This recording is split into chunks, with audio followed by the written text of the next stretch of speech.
mas essa é a nossa última mensagem dessa série. Eis que Deus se fez menino. O Natal, ele tem esse símbolo de confraternização, esse símbolo de comunhão, esse símbolo de troca, esse símbolo de unidade. Mas acima de qualquer símbolo desses, o Natal representa a encarnação do próprio Deus. Deus nos amou de tal maneira que se fez carne. Deus nos amou de tal maneira que se tornou um de nós, semelhante a nós, passando pelas mesmas dificuldades, passando pelas mesmas angústias, passando pelas mesmas dores. Só que ele foi além. Ele suportou uma maldição que era pesada sobre nós. Ele suportou na carne o castigo que nos tirava a paz. Estava sobre ele. Na cruz, a ira de Deus é depositada sobre o seu próprio Filho, para que essa mesma ira não fosse depositada sobre nós.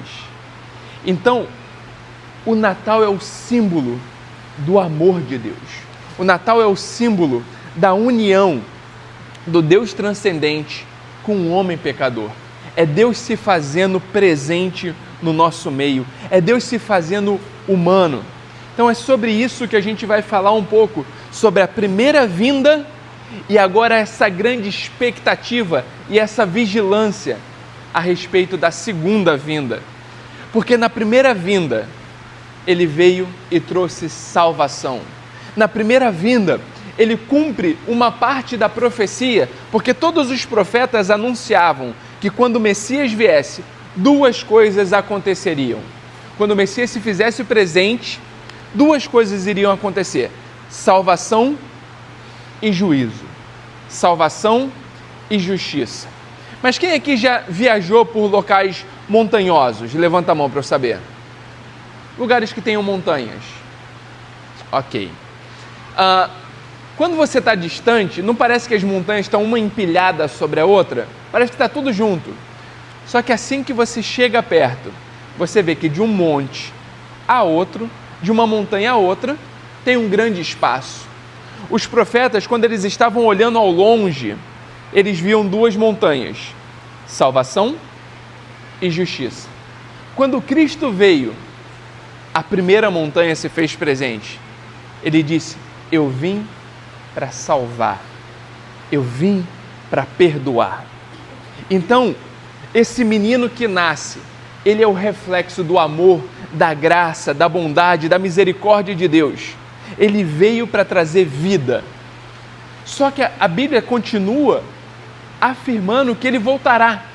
E quando ele voltar, ele não voltará mais como filho de um carpinteiro. Ele não virá numa manjedoura.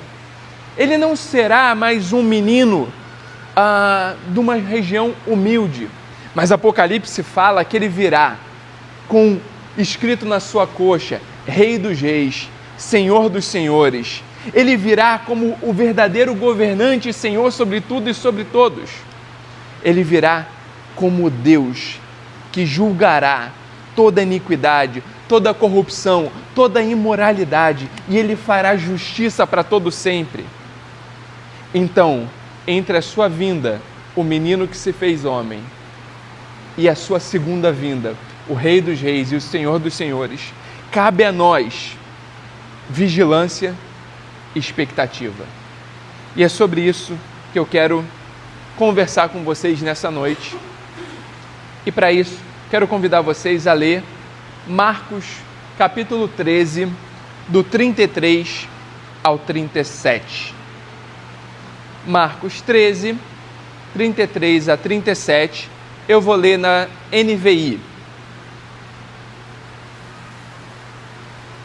E o texto bíblico diz assim: fiquem atentos, vigiem, vocês não sabem quando virá esse tempo. É como um homem que sai de viagem.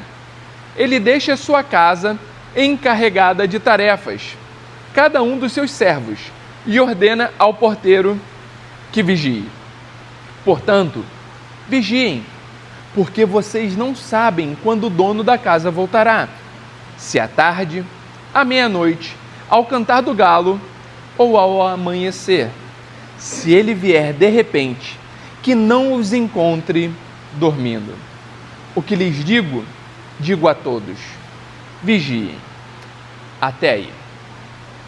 Como a gente tem falado a respeito do advento, dessa expectativa, o advento é uma época especial no calendário cristão, onde nós somos convidados a refletir sobre essas duas vindas de Cristo. A vinda do menino humilde que veio gerar graça e o retorno do dono da casa, do Senhor do mundo, do Senhor da terra, que vai vir para restaurar, para recuperar, para restabelecer o seu domínio, assim na terra, como é feito no céu. Na sua primeira vinda, em Belém, ele se fez carne, ele habitou entre nós, e na sua segunda vinda, a vinda futura, quando ele voltará em glória, para restabelecer todas as coisas, para organizar o caos que nós criamos, para restabelecer a ordem, para restabelecer a glória daquilo que ele tinha dito lá em Gênesis. É muito bom. Se a gente for reparar, Gênesis é a junção de céu e terra. Porque em Gênesis, o próprio Deus caminha com a humanidade no entardecer. Em Gênesis, Deus se revela à humanidade e dialoga com ela diariamente. Mas depois da queda e da rebeldia, céu e terra se desfazem. Um anjo é colocado para que a humanidade não possa voltar. Mas quando a gente vai em Apocalipse 21, João diz que o tabernáculo de Deus desce, a Nova Jerusalém, a cidade santa, desce do alto. E o próprio Deus faz morada com o homem. Céu e terra se unem novamente, para que a glória da criação seja restaurada, para que a plenitude da criação seja refeita, para que Deus volte a dialogar com o homem, para que Deus volte a se revelar em plenitude à humanidade. Aquilo que Paulo diz: hoje eu posso simplesmente contemplá-lo como num espelho obscurecido, mas haverá um dia que eu contemplarei face a face, que eu conhecerei como também sou conhecido. Esse período, ele nos desafia a viver entre duas realidades. A primeira, olhando para trás, celebrando o cumprimento das promessas de Deus. Deus se revelou. Deus falou que viria e traria salvação. Ele cumpriu sua promessa. Um menino nasceu, um filho nos foi dado. Sobre ele está o domínio. A profecia foi cumprida. Só que quando a gente olha para frente, a gente pode aguardar o cumprimento final. E o texto de Marcos nos chama a uma atitude essencial nesse tempo: vigilância. Entre esses dois períodos, nos cabe vigiar, orar, buscar e clamar: vem, Senhor, restabeleça a ordem. Vem, Senhor, restabeleça a plenitude. Vem, Senhor, restabeleça a paz.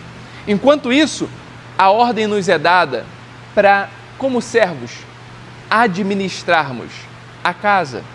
Qual é essa casa? Gênesis nos mostra.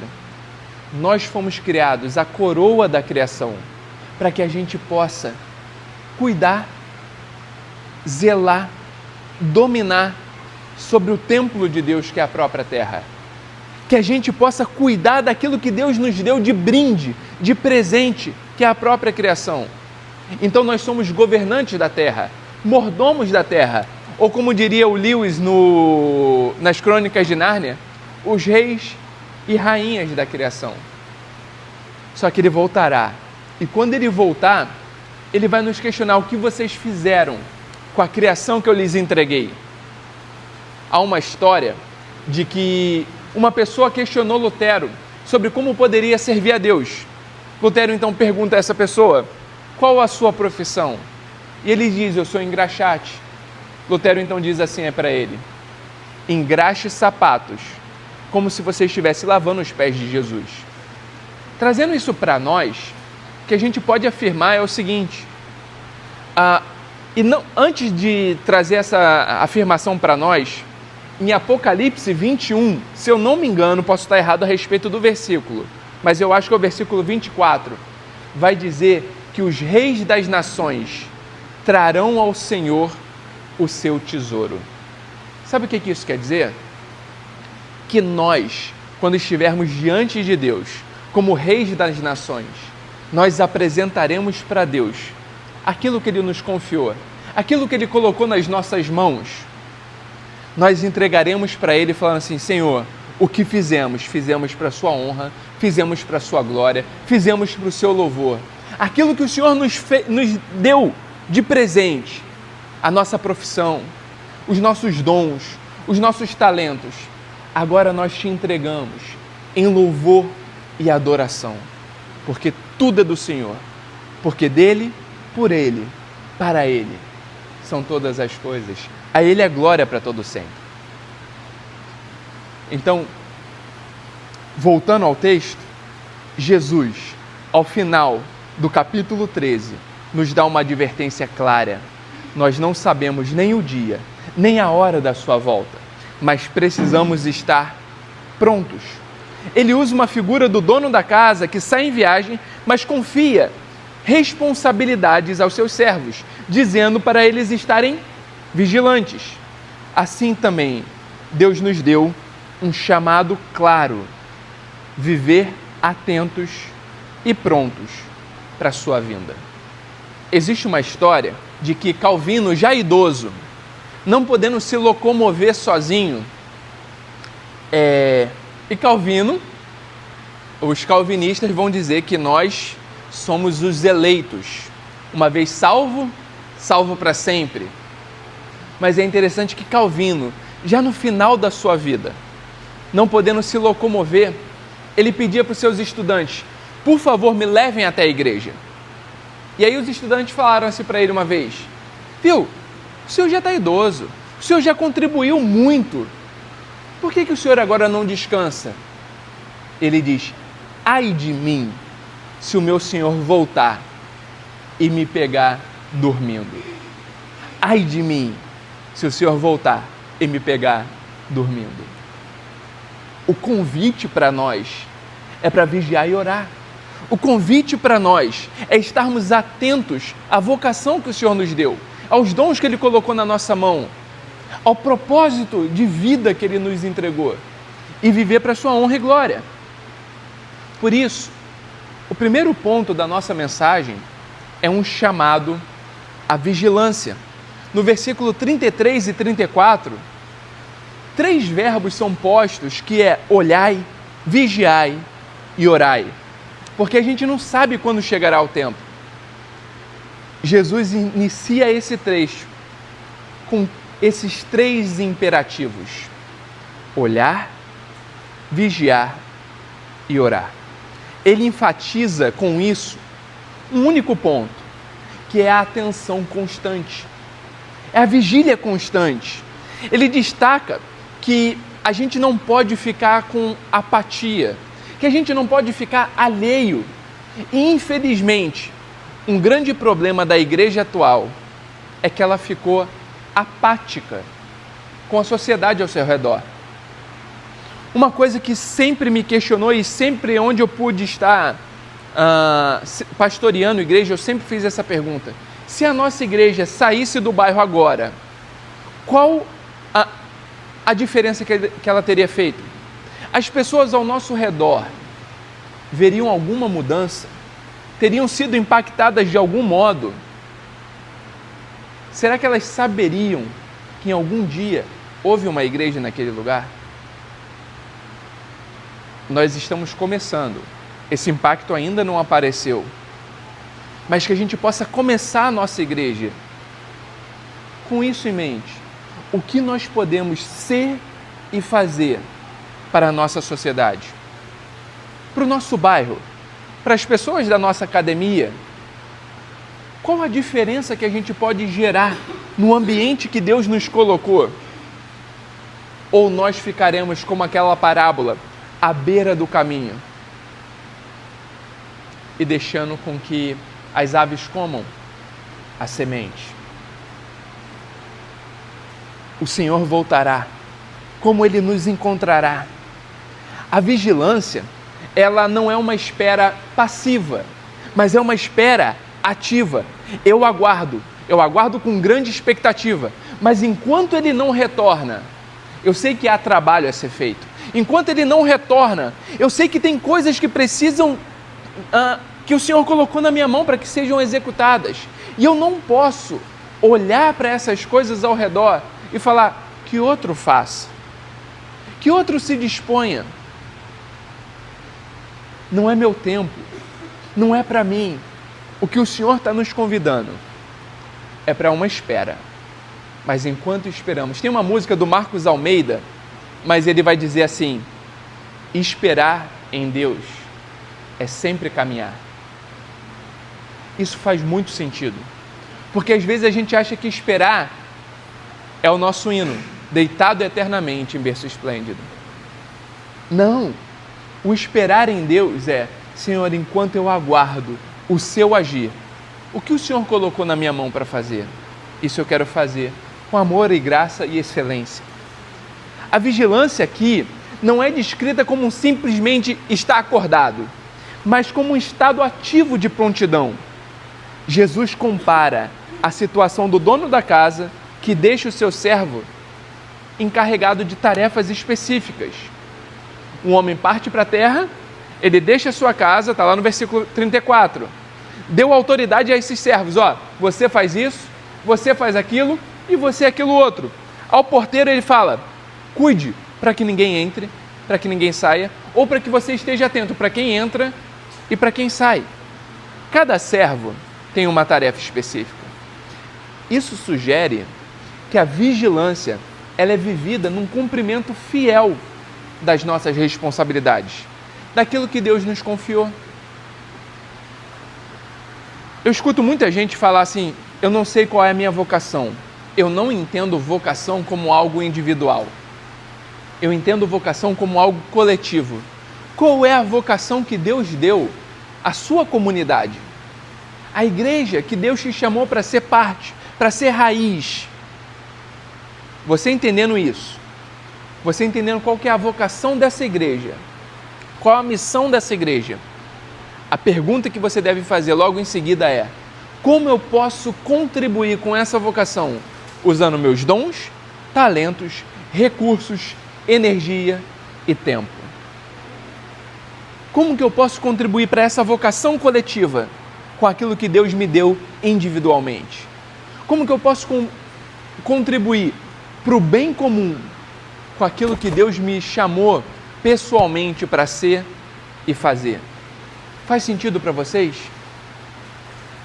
Não se trata apenas de olhar para o céu esperando a volta de Cristo, mas de viver cada dia com um propósito, honrando a missão dada a cada um de nós.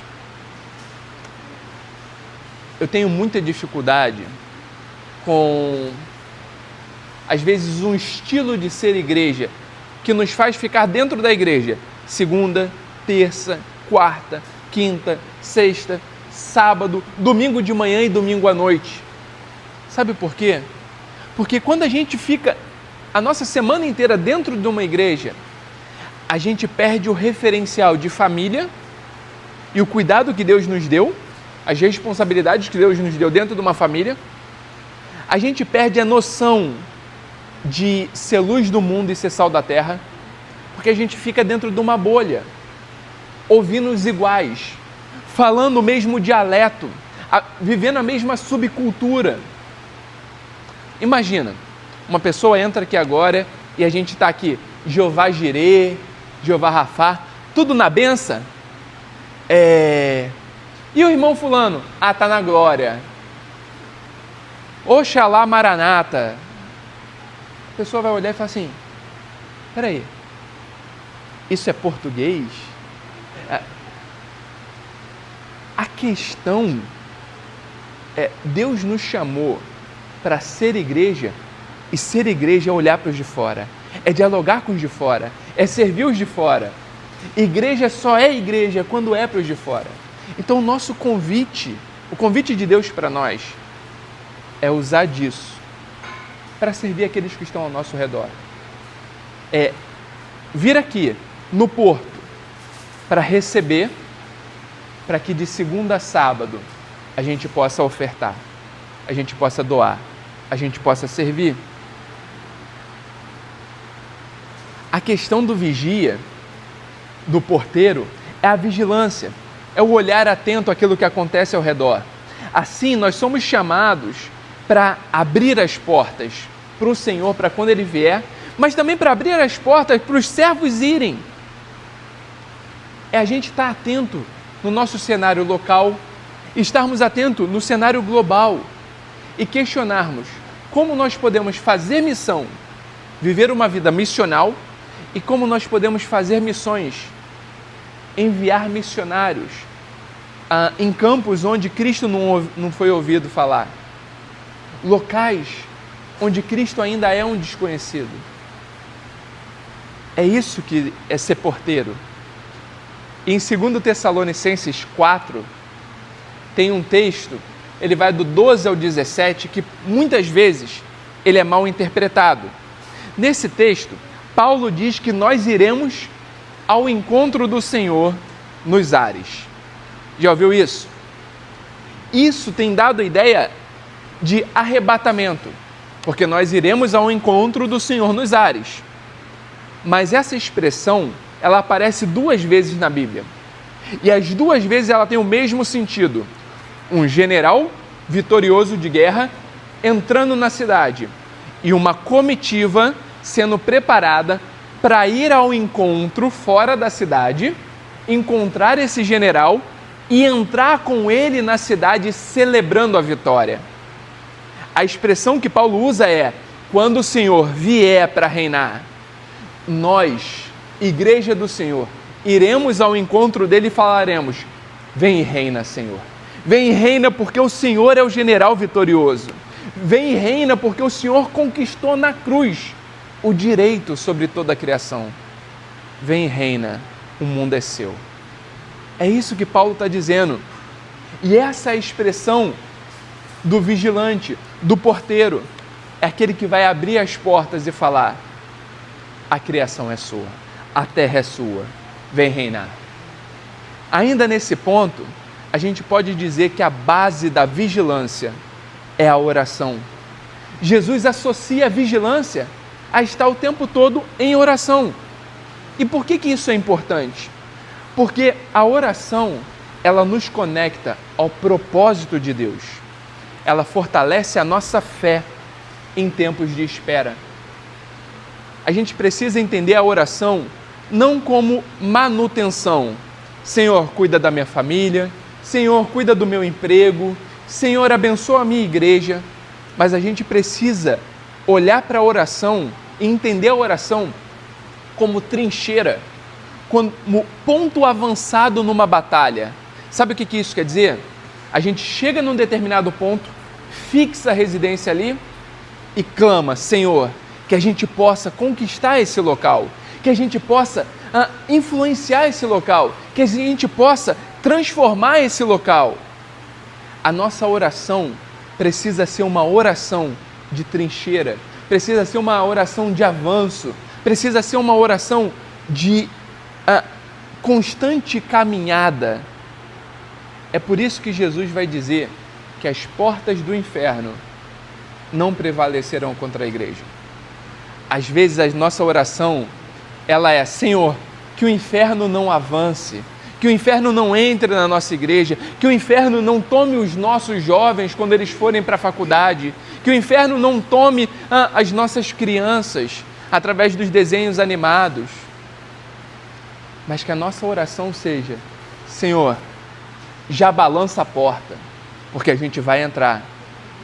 Senhor, que a gente possa servir a cidade de Santos de tal modo que a cultura pagã dê espaço para a cultura do reino, para que os ídolos de Santos caiam, para que as pessoas possam entender que só existe um Senhor e Rei absoluto sobre tudo e sobre todos. Isso não é uma oração de manutenção, isso é uma oração de trincheira. O Senhor nos colocou aqui como um ponto avançado, que agora a gente possa se estabelecer e expandir o reino com as nossas dificuldades, com as nossas esquisitices, com as nossas limitações, mas que a gente possa ser um instrumento do Senhor, aonde Ele nos fixou. A oração como disciplina espiritual, ela mantém a nossa mente focada em Deus. A oração como arma contra a distração nos faz com que, em meio a tantas vozes que a gente tem ouvido, que a voz do Senhor fique audível.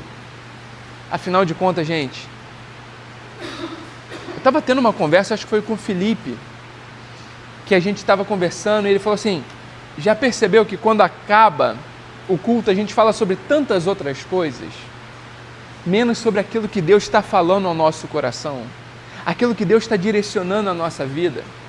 Por quê? Porque a gente tem 1 hora de culto numa semana onde inúmeras outras vozes estão gritando.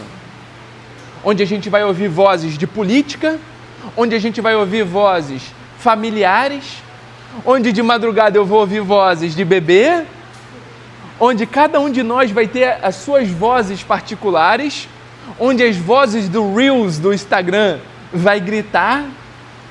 E, gente, o que eu me pego vendo leão comendo zebrinha, cobra lutando com sapo e aranha lutando com escorpião, e eu falo assim, por que eu estou perdendo 1 hora do meu dia vendo isso? Eu falo, não é possível, não vou fazer isso. No dia seguinte eu faço a mesma coisa. Eu falo, Senhor, não aguento mais ver a cobra engolindo o sapinho, as lutas do urso com o tigre, não tem necessidade. Aí no dia seguinte eu vou lá e faço. Trazendo para nós uma aplicação, estar vigilante é também cultivar um coração em constante comunhão com Deus. Desse modo, avalie a sua vida devocional, avalie a sua vida diante de Deus. Ela reflete, de fato, um estado de prontidão? Existe um desafio da espera. Um dos maiores desafios da vigilância é a espera prolongada. Quando o tempo parece passar sem grandes eventos, nós somos tentados a relaxar.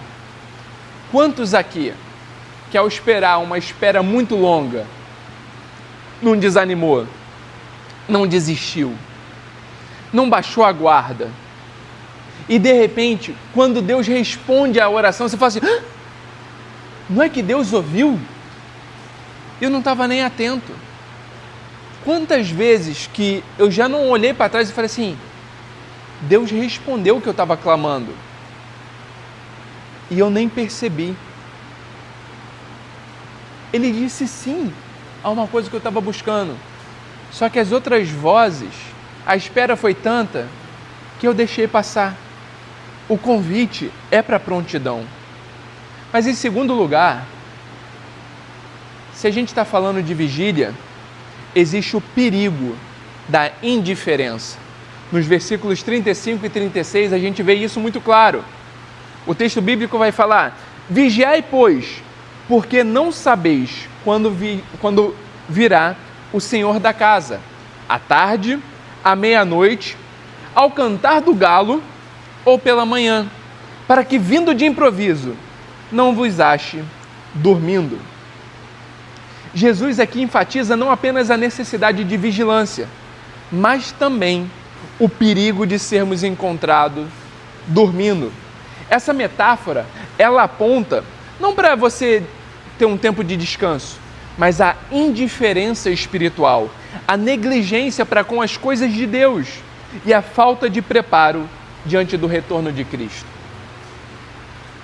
É a gente esquecer que o nosso trabalho não é apenas para o nosso sustento, não é apenas para a gente ter dinheirinho no bolso e agora poder comprar as coisas, a ceia de Natal, mas é para que a gente possa exercer missão, viver em missão. É o nosso campo missionário, é o local onde Deus nos enviou para ser sal, para ser luz, para fazer a diferença, para ser a diferença. Tome cuidado para não se achar dormindo. Tome cuidado para não fechar os olhos à realidade espiritual que Deus está colocando ao seu redor. Porque ao seu redor tem pessoas clamando por reconciliação, por perdão, por restauração. Jesus, quando chama os discípulos, ele fala assim: olha para o campo, a seara é grande, os trabalhadores são poucos. Clame ao Senhor da seara para que envie trabalhadores para a sua seara. Não se engane, as pessoas que estão ao seu redor, elas podem estar sorrindo, mas muitas delas estão com o coração sangrando. Muitas pessoas ao seu redor podem parecer alegres, mas muitas estão com famílias destruídas, com a mente adoecida, com o coração fragmentado, com ídolos que estão tomando o lugar do Senhor na vida delas. E o convite do Senhor para a sua vida é: esteja atento, vigie, não caia na indiferença espiritual. Desse modo, é o perigo da gente não estar pronto. Jesus usa a figura do dono da casa, que pode voltar em qualquer momento, à tarde, à noite, ao cantar do galo ou pela manhã. Essas horas, elas representam diferentes tipos de vigília, simbolizando a imprevisibilidade do retorno do rei. Desse modo, o convite de Cristo é o mesmo convite que Paulo faz para a igreja. Vigiem, orem, estejam atentos. Sabe por que isso é importante?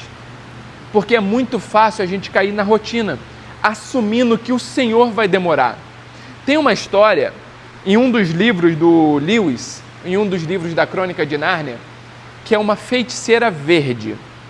Eu não vou lembrar qual filme que é, qual livro que é, porque eu acho que não tem filme dele ainda.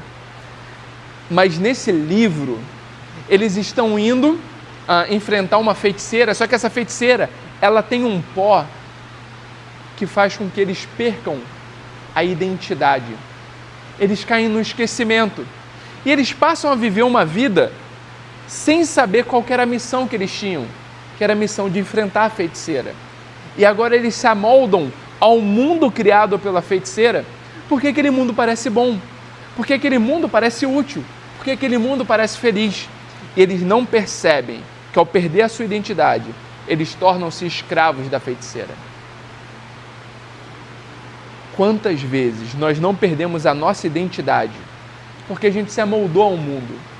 Nós perdemos a nossa identidade porque, afinal de contas, viajar é tão gostoso, comer é tão bom, o entretenimento nos satisfaz, que a gente teme a morte, porque, afinal de contas, ô mundo gostoso, ô coisa boa, ô vida tranquila. E o convite bíblico para nós é Romanos 12. Eu rogo pelas misericórdias de Deus que vocês apresentem o vosso culto racional. Não se amoldem a esse mundo, mas sejam transformados pela renovação da vossa mente. Porque aí sim, vocês vão experimentar a boa, perfeita e agradável vontade de Deus. Por isso, quando a gente não se deixa moldar por essa boa, perfeita e agradável vontade de Deus, é porque o sono espiritual nos envolveu. O sono mencionado por Jesus não é um sono literal, é espiritual. Reflete uma vida de apatia, distrações, indiferença, falta de propósito. Gente, cá entre nós, a geração passada, quem tem 50 a mais, eu sei que aqui ninguém, mas vamos pensar no mundo abstrato. Mas nesse mundo, essa geração anterior era conhecida como a geração Ptolomeu, que era a geração que buscava o conhecimento, buscava o crescimento. A geração atual é conhecida como a geração Narciso. Tudo que eles buscam é contemplar a própria imagem no espelho. Tudo que eles buscam é algo que os satisfaça. As pessoas devem satisfazer, o trabalho deve satisfazer, os filhos devem satisfazer, os amigos devem satisfazer. É uma geração que só come, só come, só come e está sempre insatisfeita. Às vezes, a gente leva isso para a nossa vida com Deus. A gente esquece quem é o Senhor, quem é o servo, quem é o Deus e quem que é o homem. E a gente acha que Ele é o gênio da lâmpada mágica, que tem que nos satisfazer, que tem que nos abençoar, que tem que fazer a nossa vontade, porque senão eu vou fazer biquinho. Eu não vou conversar, eu vou fazer birra, eu vou ficar gritando. Gente fazendo biquinho com Deus. Senhor, mas eu te pedi isso, o Senhor não fez, estou de mal, não oro mais. Pera. A gente tem que parar de ser encantado por esse mundo e falar, Senhor, me tira dessa apatia, me tira dessa distração, me tira dessa rotina, me tira dessa falsa segurança de que está tudo bem, que minha vida com o Senhor está bem, e me ajuda a vigiar e orar. A gente precisa perceber, e o texto bíblico deixa isso claro, que Jesus vem de surpresa. Ele vai chegar. O texto diz, para que vindo de improviso, não vos ache dormindo. Essa surpresa não é para provocar medo, mas é para nos lembrar que a incerteza existe, que a incerteza exige uma preparação constante. Nós não podemos prever o momento, mas nós podemos nos preparar para ele. E o convite de Cristo é para que a gente possa se preparar. Tessalonicenses 5:2 vai dizer, porque vós mesmos sabeis muito bem que o dia do Senhor virá como ladrão de noite. E Lucas 12:37 vai dizer, bem-aventurados aqueles servos a quem o Senhor, quando vier, os achar vigiando. O convite de Cristo não é para que a gente fique com medo, mas o convite de Cristo é para que a gente esteja pronto, para que a gente o busque, para que a gente o ame, para que o nosso casamento reflita a glória dele, a criação dos nossos filhos reflita a glória dele, o nosso trabalho reflita a glória dele, as nossas amizades, enfim. O que Jesus espera encontrar? Quando o Senhor voltar, Ele espera encontrar servos atentos, pessoas comprometidas com a oração, com a palavra, com o serviço ao próximo. Ele espera encontrar fidelidade na missão, cristãos que permaneçam firmes naquilo que o Senhor os chamou para fazer, mesmo em tempos de dificuldades. E terceiro, uma esperança viva, uma comunidade que aguarda ansiosamente o retorno de Cristo, não com medo, mas com alegria. A expressão Oxalá na Bíblia é a expressão de expectativa, é a expressão de vem, Senhor. É muito semelhante a Maranata. O Oxalá é Oxalá, quem me dera. E a expressão Maranata é vem, Senhor. Então, o convite que a igreja precisa fazer não é, Senhor, não vem não que eu ainda não casei. Senhor, não vem não porque meu filho ainda não foi para a faculdade. Senhor, não vem não porque eu estou esperando aquela promoção. Senhor, não vem não porque eu ainda não viajei para a Europa. E aqui é quase que um clamor pessoal. Não vem não por causa disso, daquilo outro. Não. É Senhor, vem. Vem que eu não aguento mais ficar na rede social vendo briga de Lula e Bolsonaro. Vem porque eu não aguento mais guerra, rumores de guerras. Vem porque quando acaba uma pandemia, agora estão falando de outra pandemia. Vem porque a vida cansa. Porque a vigilância nos cansa. Porque o mundo é mau. Vem porque quando o Senhor vier, a satisfação do meu coração vai ser plenamente estabelecida. Vem porque só o Senhor é capaz de satisfazer aquilo que a minha esposa não é, que o meu trabalho não é, que meu filho não é, que eu mesmo não sou. Vem porque a plenitude está no Senhor. O chamado final É o terceiro e último ponto. E ele está lá em Marcos 13, 37. Jesus encerra seu discurso com uma declaração universal e enfática. O que vos digo a vós, digo a todos: vigiai. Essa ordem não era apenas para os discípulos que estavam com ele naquele momento, mas para toda a humanidade, para nós hoje, Igreja do Porto. Com isso, Jesus reforça que a vigilância é uma responsabilidade contínua, abrangente e essencial para cada geração de cristãos. Naquela época, eles precisavam vigiar em relação ao Império Romano. Depois, a igreja precisou vigiar, porque na associação com o Estado, ela poderia perder a sua voz profética. Na nossa geração, ela precisa vigiar para que o Evangelho não seja confundido com ideologias políticas, para que o Evangelho não seja confundido com as nossas próprias inclinações pessoais ou as nossas próprias teologias secundárias, para que as nossas doutrinas não falem mais alto do que o poder do Evangelho, para que as nossas preferências pessoais não ditem como Deus deve ser, agir e fazer, mas para que, como o próprio Lutero disse, o Evangelho é como um leão enjaulado. Eu não tenho que ficar defendendo o leão, basta abrir a porta, ele faz o trabalho, ele sabe o que precisa ser feito. O nosso convite, o convite do Evangelho para a nossa vida é simplesmente: Senhor, eis-me aqui, faz aquilo que o Senhor quiser, eu estou pronto para fazer a sua vontade. O propósito da vigilância é aguardar com fé e esperança. A vigilância é uma postura de alerta, uma forma de viver a vida com significado. Esperar pela vida de Cristo é um convite para renovar a nossa fé diariamente.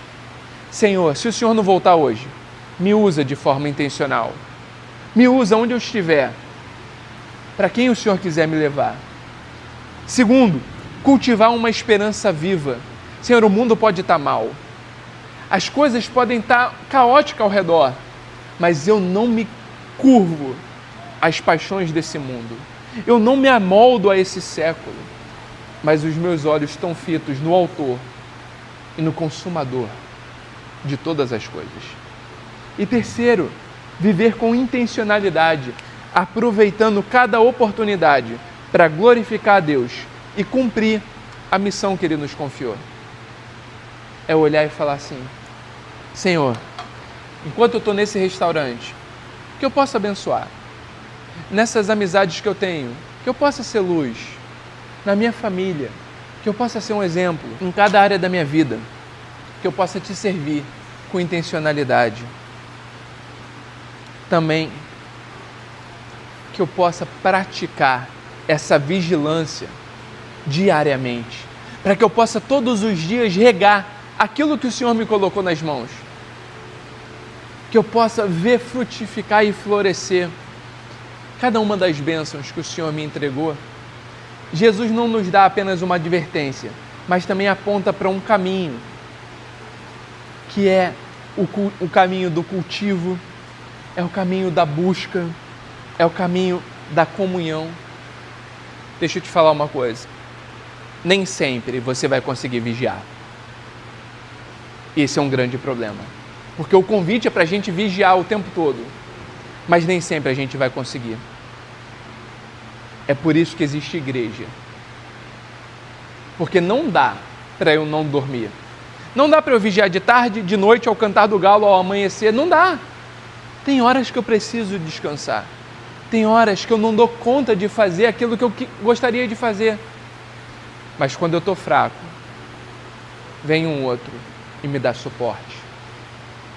Quando eu penso em desistir, vem um outro e me ajuda a prosseguir. Quando eu penso, agora eu vou jogar a toalha, vem um outro para me suportar. E não é suportar de, tem que aguentar isso aí. É suportar de, sobe aqui. Agora que você não está aguentando, eu ando por nós dois.